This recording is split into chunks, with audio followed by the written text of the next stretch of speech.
ಇಲ್ಲಿ ನೋಡ್ರಿ, ಇಲ್ಲೇ ಮೊದಲ ಕೆರೆ ಇತ್ತು. ಮಳೆ ಆಯ್ತಂದ್ರೆ ಫುಲ್ ಇದು ತುಂಬಿರ್ತಿತ್ತು. ಆದ್ರೆ ಈಗ ಇದನ್ನು ಮಾತ್ರ ಎಲ್ಲ ಹಡ್ಡಿ ಕೆಲಸ ಪೂರ ತೆಗ್ ಮಾಡಿದಾರು. ಇಲ್ಲಿಗ ನೀರು ಮಳೆ ಬಂದರೂ ನೀರು ನಿಂದ್ರಂಗಿಲ್ಲ. 2 ದಿನ ನೀರು ನಿಂದಿರ್ತೈತಿ, 3ನೇ ದಿನ ಬಂದು ನೋಡ್ರೆ ಇಲ್ಲೇ ನೀರನ್ನೇ ಇರಂಗಿಲ್ಲ. ಮೊದಲಾಗಿದ್ರೆ ನಾವು ಸಣ್ಣವರಿದ್ದಾಗ ಎಮ್ಗಳೆಲ್ಲ ಹೊಡ್ಕೊಂಡು ಬಂದು ಇಲ್ಲಿ ಎಮ್ಗಳು ತೊಳೆಯೋದು, ಆಟ ಆಡೋದು ಎಲ್ಲ ಮಾಡ್ತಿದ್ದು. ಈಗಂತೂ ಇಲ್ಲಿ ಒಟ್ಟು ನೀರೇನೇ ಇಲ್ಲ. ಹಾಯ್ ಗಾಯ್ಸ್, ನಮ್ಮ ಯೂಟ್ಯೂಬ್ ಚಾನಲ್ಗೆ ನಿಮ್ಮೆಲ್ಲರಿಗೂ ಸ್ವಾಗತ ಸುಸ್ವಾಗತ. ನಾವು ಇವತ್ತಿನ ವಿಡಿಯೋದೊಳಗೆ ನಮ್ಮೂರೊಳಗಿರೋ ಗುಡಿಗಳನ್ನೆಲ್ಲ ತೋರಿಸ್ಕೊಡ್ಬೇಕಂತೇಳಿ ಬಂದೇನಿ. ಫಸ್ಟ್ ನಾವು ಬಂದಿರೋದು ಬಸವಣ್ಣನ ಗುಡಿಗೆ. ಇದು ಬಸವಣ್ಣನ ಗುಡಿ ಮಡ್ಡಿ ಮೇಲೆ ಅದನು. ಸೊ ಈ ಮೊದಲು ಇಲ್ಲೇ ಒಂದು ಸಣ್ಣ ಗುಡಿ ಇತ್ತು ನೋಡ್ರಿ, ಇಲ್ಲೇ ತೋರ್ಸಾಕತ್ತೀನಿ. ಮೊದಲು ಇಷ್ಟು ಹಿಂಗೆ ಸಣ್ಣ ಗುಡಿ ಇತ್ತು, ಭಾಳ ಹಳಿದಾಗೈತೆ ಅಂತೇಳಿ ಕೆಸ. ಈಗ ಇಲ್ಲೇ ಹೊಸದು ಕಟ್ಟಿದಾರೆ ನೋಡ್ರಿ. ಇದು ಶ್ರಾವಣದೊಳಗೆ ಎಲ್ಲರೂ ಇಲ್ಲೇ ಬಸವಣ್ಣ ದೇವರಿಗೆ ಮಾಡ್ತಾರೋ ಅಂಬ್ಲಿ ಮತ್ತು ಕಿಚಡಿದು ಎಲ್ಲ ಮಾಡ್ಕೊಂಡು ಬಂದ ಊರು ಜನ ಎಲ್ಲ ಬಂದು ಇಲ್ಲೇ ಪೂಜೆ ಮಾಡಿ ಅಭಿಷೇಕ ಮಾಡಿ ಊಟ ಅದು ಮಾಡೋದು ಮಾಡ್ತಾರೆ. ಈಗ ನೋಡ್ರಿ, ನಾನು ನಿಮ್ಗೆ ಹಳಿ ಗುಡಿ ಒಳಗೆ ಹೋಗಿ ತೋರಿಸ್ತೀನಿ. ಇದು ಹಳಿ ಗುಡಿ ಇತ್ತು.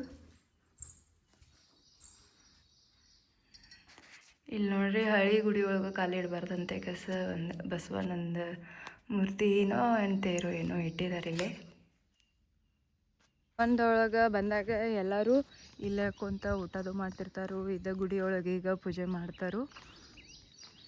ಈ ಗುಡಿ ಅಂತೂ ಫುಲ್ ಸುತ್ತ ಕಡೆ ಎಲ್ಲ ಜಾಗ ಐತಿ ಆಟ ಆಡೋಕ್ಕೆ. ಎಲ್ಲ ಸಣ್ಣ ಹುಡುಗರು ಬಂದಾರ, ಎಲ್ಲರೂ ಚೆಂದಾಗೆ ಇಲ್ಲೇ ಆಟ ಆಡ್ತಾರೋ.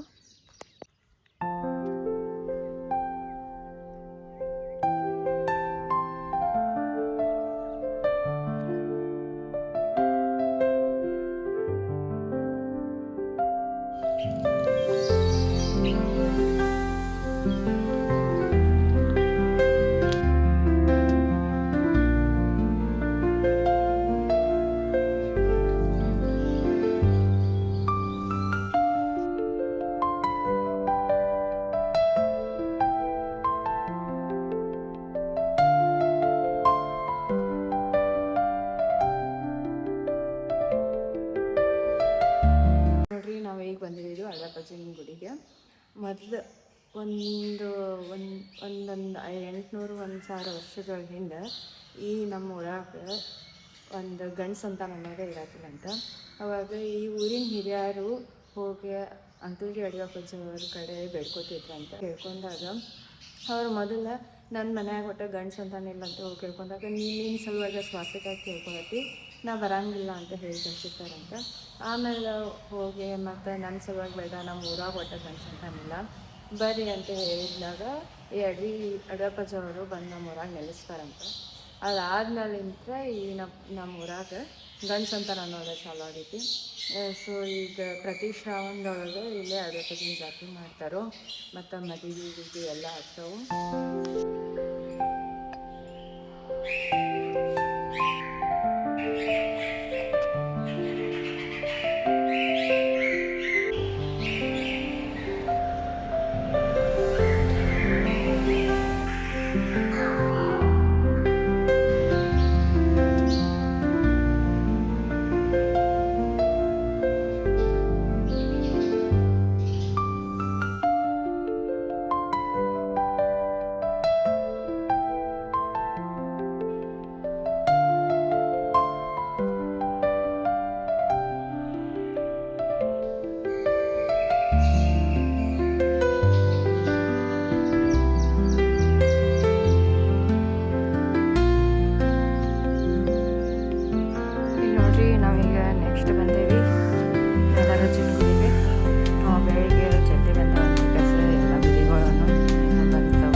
ಇದು ಗುಡಿ ಮೊದಲು ಇರೋಕ್ಕಿಲ್ಲ. ಈಗ ಒಂದು 8-10 ವರ್ಷ ಆಯಿತು ಈ ಗುಡಿ ಕಟ್ಟಿಗೆಸ. ಇದು ಏಪ್ರಿಲ್ದೊಳಗದು ಈ ಮೈಲಾರಜ್ಜಂದು ಜಾತ್ರೆ ಆಗ್ತೈತಿ. ಮೈಲಾರಜ್ಜನ ಜಾತ್ರೆ ಒಳಗೆ ಊರೆಲ್ಲ ಪಾಲ್ಗೆ ತೊಗೊಂಡು ಅಡ್ಡಾಡ್ತಾರೋ. ಆಮೇಲೆ ದೋಣಿ ತುಂಬಿಸ್ತಾರೆ. ಒಂದು ಸರಪಳಿ ಜಗ್ಗೋದಂತೆ ಒಂದು ಕಾರ್ಯಕ್ರಮ ಮಾಡ್ತಾರೆ. ಅದನ್ನು ನೋಡೋಕ್ಕಂತೂ ಊರಿಂದ ಜನ ಎಲ್ಲ ಕೂಡಿರ್ತೈತಿ. ಒಟ್ಟಿನಲ್ಲಿ ಜಾತ್ರೆ ನೋಡೋಕ್ಕಂತೂ ಖುಷಿ ಇರ್ತೈತಿ.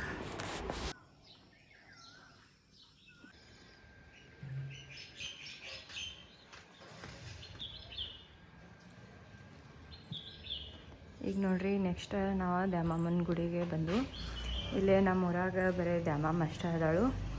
ಮತ್ತು ನಮ್ದು ನೆಕ್ಸ್ಟ್ ವರ್ಷಿಗೆ ದ್ಯಾಮಮ್ಮನ ಜಾತ್ರೆ ಐತಿ. ನಾವು ನೆಕ್ಸ್ಟ್ ದುರ್ಗಮ್ಮನ ಬೇಕಂದ್ರೆ ಚಿಕ್ಕಬಾಗೇವಾಡಿಲಿ ದುರ್ಗಮ್ಮನ ಕರ್ಕೊಂಡು ಬರ್ತೀವಿ.